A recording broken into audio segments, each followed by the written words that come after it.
চলচ্চিত্র শিল্পী সমিতি ২০২২ সালের নির্বাচন নিয়ে কম জল ঘোলা হয়নি। সেবার সভাপতি পদে ইলিয়াস কাঞ্চন ও সাধারণ সম্পাদক পদে প্রাথমিক ভোট গণনায় জায়েদ খান জয়ী হন। কিন্তু প্রকাশিত ফলাফলে অসন্তোষ প্রকাশ করে নির্বাচন কমিশনে আপিল করেন সাধারণ সম্পাদক পদে পরাজিত প্রার্থী নিপুণ আক্তার। সেখান থেকে জল গড়ায় আদালতে। শেষমেশ আদালতের রায়ে সাধারণ সম্পাদকের চেয়ারে বসেন এই অভিনেত্রী। বিষয়টি নিয়ে তখন সমালোচনাও হয়েছিল অনেক, কিন্তু কেউ প্রকাশ্যে মুখ খুলেননি।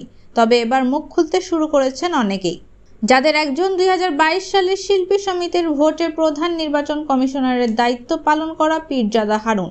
২০২২ সালের নির্বাচনে তার ওপর চাপ প্রয়োগ করা হয়েছিল বলে জানিয়েছেন তিনি।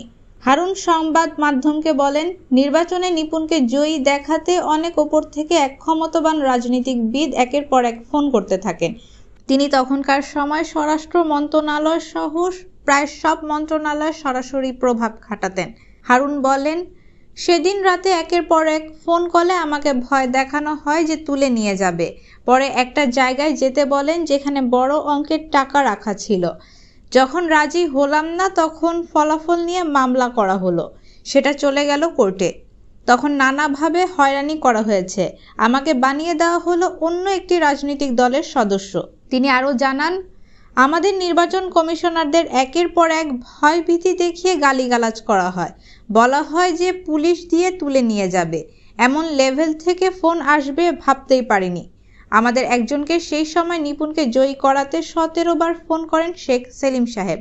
নিপুণের সঙ্গে শেখ সেলিমের সখ্যতা চোখে পড়ে একাধিকবার। ২০১২ সালে বনানীর অভিজাত এলাকায় নিপুণ গড়ে তোলেন নিজস্ব পার্লার, যা উদ্বোধন করতে আসেন শেখ সেলিম নিজেই। সেই থেকে আলোচনায় আসেন তারা।